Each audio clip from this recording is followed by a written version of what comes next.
Serbia work permit visa নিয়ে যারা কাজ করছেন আমাদের সাথে, তাদের প্রতি কৃতজ্ঞতা।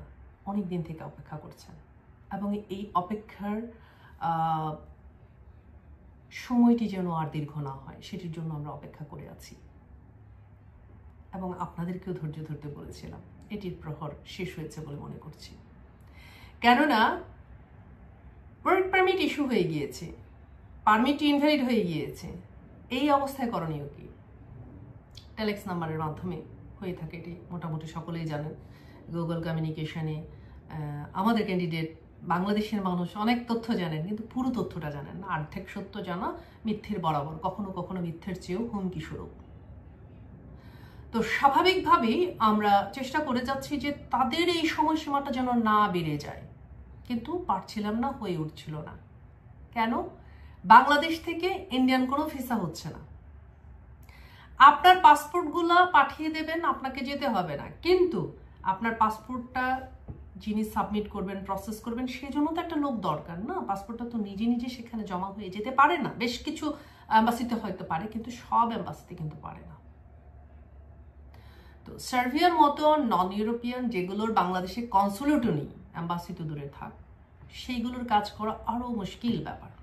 মুশকিল মিন্স প্রপার সাবমিশনে যদি যান তাহলে মুশকিল। 9-6 করে অনেক কিছু কে করতে পারে আমরা জানি না, কিন্তু রেগুলার প্রসিডিউরটি মেনটেন করলে আপনাকে ধৈর্য ধরতে হবে। এবং যারা ধরেছেন তাদেরকে অভিনন্দন, এবং আপনাদেরকে বলবো আর বেশি দিন দেরি করতে হবে না, ধৈর্য ধরতেও হবে না। টেলেক্স নাম্বারটি ইস্যু হয়ে গিয়েছে।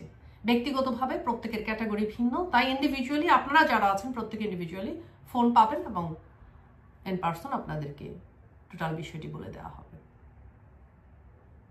যারা ধৈর্য ধরে থাকতে পারেননি তাদেরকেও ধন্যবাদ। টেলেক্স নাম্বারের বিষয়টি একটু ভেঙে বলতে হয়। অনলাইনে যেহেতু ওয়ার্ক পারমিট ইস্যু হয়, এটি স্বচ্ছতা যেমন আছে, কাজ করার কিছু অসুবিধেও আছে। বাংলাদেশ ক্যান্ডিডেট সার্বিয়া যাচ্ছেন, মাঝখানে দিল্লি সাবমিশন করতে গিয়েছেন, অ্যাপয়েন্টমেন্ট শিডিউল নেই, এই স্কেজুয়াল জটিলতা থেকে কে বের করবে? হতে পারে কে কিভাবে পেল এটা জরুরি নয়, জরুরি হচ্ছে যে পাওয়ার পর আপনি সাবমিট করেছেন, ওই যে টেলেক্সের যে অটো ইনভ্যালিড হওয়ার যে বিষয়টি যে গভর্নমেন্ট থেকে নিয়ন্ত্রিত হয়, সেটিকে ধরে রাখবে। আর এটি যদি ইনভ্যালিড হয়ে যায় তাহলে কি আপনার ভিসাটি হবে?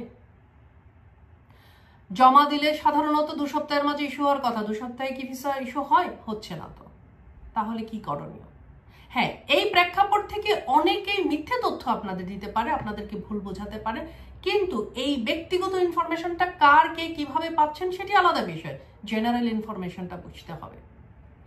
তো এই সময়সীমাটি পার হয়ে যাওয়ার পরে যেটি অটো ইনভ্যালিড হয়ে যায়, তখন আবার নতুন করে করতে হচ্ছে। সেগুলো আমাদের ক্যান্ডিডেট যারা আছেন তাদের প্রত্যেকেরটি করা হয়ে গিয়েছে এবং আগামী সপ্তাহে আপনারা সবাই অনলাইন দেখতে পাবেন। ব্যক্তিগতভাবে যারা জানতে চান তারা প্রত্যেকে অবশ্যই যোগাযোগ করুন। আপনাদের যোগাযোগ করার প্রয়োজনে আমরা নিজেরাই স্ব-উদ্যোগে আপনাদের ইন্ডিভিজুয়াল ক্যাটাগরির উপর ভিত্তি করে প্রত্যেকের তথ্য দিয়ে দেব। অন্যদিকে সার্বিয়ার জন্য যারা অ্যাপ্লাই করতে চান, এই মুহূর্তে মোটামুটি ক্লিয়ার আছে। কতদিন থাকবে সেটি বলা যায় না। আরও একটা বিষয় ধরে নিতে হবে, ডিসেম্বর 2 তারিখ পার হয়ে যাওয়ার পর একটি বিষয় স্পষ্ট, এই ইউরোপ ইউএস সহ প্রত্যেকটা এনভায়রনমেন্টে একটি সাজে রব উৎসব মুখর একটি পরিবেশ। নভেম্বর থেকেই অ্যাকচুয়ালি তাদের ছুটি ছাটাগুলো শুরু হয়ে যায়। হ্যাঁ, যদিও বাংলাদেশি থেকে আমাদের এগুলো খুব একটা বোঝার সুযোগ হয়ে ওঠে না। সাধারণত এই হ্যালোইন, থ্যাঙ্কস গিভিং অনেক ব্যাপার আছে, সেগুলোর আজ একটা কাল একটা, কোনো না কোনো সপ্তাহের 2-1 দিন তো ছুটি থাকে। ডিসেম্বরে প্রায় একটি সাজ রব এবং ছুটির একটি ব্যাপার চলে আসে, যার ফলশ্রুতিতে কর্মদিবসগুলোতে ইফেক্ট পড়ে, তাই কাজটি স্লো হয়ে যায়।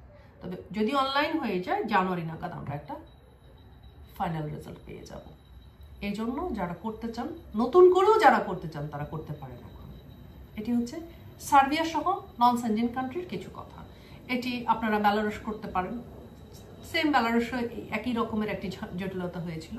আজকে জটিলতা নিয়ে কথা বলবো না, নতুন কিছু তথ্য দিতে চাই। EB3 নিয়ে যারা কাজ করতে চান তারা কাজ করতে পারেন ইউএস এর জন্য। এছাড়া স্টুডেন্ট ভিসার জন্য বিশেষভাবে আমাদের 2025কে কেন্দ্র করে সবার প্রতি অনুরোধ থাকবে, যদি স্টুডেন্ট ভিসায় যেতে চান তাহলে অবশ্যই এখন থেকে প্রিপারেশন, শুধু প্রিপারেশন নয়, স্টার্ট করে দিন।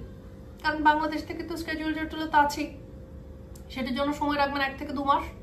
আশা করছি সফলভাবে হতে পারবেন, ভিসা করে আসতে পারবেন। কেননা ভিসার সম্ভাবনা এই বছর ইউএস এর জন্য তো বটেই।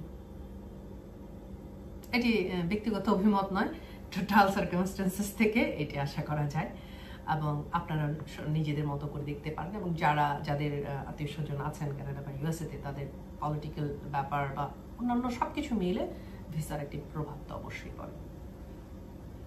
এবার আসুন 2025, যারা ইউএসএ যেতে পারবো না কি করব। প্রতিটি দেশেরই কোনো না কোনো সময় বাংলাদেশিদের জন্য ওই 3 মাস 4 মাস 5 মাস 6 মাস একটি সুযোগ থাকে, কিছুদিন যেতেই এটি হয়তো ফুরিয়ে যায়। তাই প্রতিটি দেশ আপনার জন্য নয়, তাদের নিজেদের স্বার্থেই ভিসা করবে, এবং সেই সময়টিতে আপনারা এতদিন পর্যন্ত স্টাডি করছেন, কারা কিভাবে কাজ করছে, কতটুকু করছে, কতটুকু পারছে না, আদৌ কতটুকু হয়।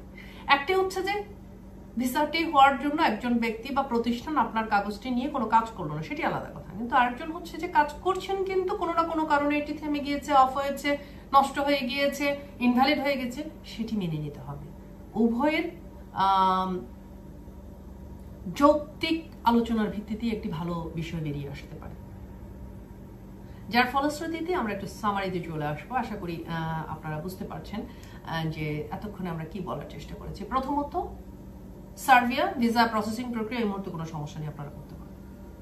যখনই যে দেশের কাজ করবেন সেক্ষেত্রে নন সেনজেন কান্ট্রির যে কোনো একটিতে মুহূর্তে ভালো যেটি হয়, আপনি যার সাথেই কাজ করুন না কেন সেভাবে কথা বলে আপনি চুক্তিবদ্ধ হতে পারেন। রেগুলার যে ইনফরমেশনগুলো আছে, যেগুলো গুগল করে পাবেন বা ওয়েবসাইটে গেলে পাবেন, সেগুলোর সাথে যিনি বা যাহারা কথা বলছেন তাদের কথার যৌক্তিকতা আছে কিনা সেটি খেয়াল করবেন, যার সাথেই কাজ করবেন। তৃতীয়ত, কথাটা মাথায় না রেখে মুখ খুলে বলে এটা সঠিক সমাধান, এবং যদি মনে করেন যে যিনি আপনাকে বলছেন এটি সঠিক নয়, সেটি অ্যাম্বাসি বা ইয়ের সাথে নির্ভরযোগ্য যেখান থেকে তথ্য পাবেন সেখান থেকে ক্রস চেক করে নিতে পারেন। 2025-এ কি করবো? 2025-এ স্টুডেন্ট ভিসা অবশ্যই করবেন ইউএস এর জন্য। যদি এটি করার সামর্থ্য বা রিকোয়ারমেন্টস এর না আসে, তাহলে ইউরোপের যে কোনো একটি দেশের জন্য স্টুডেন্ট ভিজিট ওয়ার্ক যেটি হোক, অর্থাৎ যার জন্য যেটি প্রয়োজন, ভিসা অ্যাসিস্ট্যান্স বা আমরা ভিসার সাপোর্টিং এর ব্যাপারে তো সহযোগিতা করে আসছি। এমন অনেকেই আছেন যে আপনার ওয়ার্ক পারমিট ইস্যু করেছেন কিন্তু সাবমিশন করতে পারছেন না, সেটি ব্যবস্থা আমরা করে দেব। সামারিতে বলবো, যারা ভিসা করতে যাচ্ছেন তাদের জন্য সুখবর, কেননা ওই যে বিশ্ব পরিস্থিতির জটিলতা, অর্থনৈতিক চাপ, সবকিছু মিলে যারা করতে চান তারা অ্যাপ্লাই করে নিতে পারেন। বাংলাদেশের প্রেক্ষাপটে ভিসা প্রসেসিং প্রক্রিয়ায় আমরা কিছু প্রসেসিং করতে গিয়ে সমস্যা লক্ষ্য করি, যেটি নিয়ে আমাদের পূর্বোক্ত একটি ভিডিও আছে, যেমন I-20 ফি দেয়া, টিউশন ফি পাঠানো, হেলথ ইন্স্যুরেন্স ফি পাঠানো, এই সমস্ত কিছু জটিলতা আমাদের দেশের মানুষ একদম হরহামেশাই করে থাকে। এই ধরনের কোনো জটিলতা নেই। এই ধরনের এই যে খণ্ড খণ্ড কোনো যদি সার্ভিস আপনাদের নিতে হয় তাহলে আপনারা যোগাযোগ করতে পারেন। আপনারা ভালো থাকবেন, শুভেচ্ছা সবাইকে। নতুন কোনো টপিকে আবারও কথা হবে। ধন্যবাদ।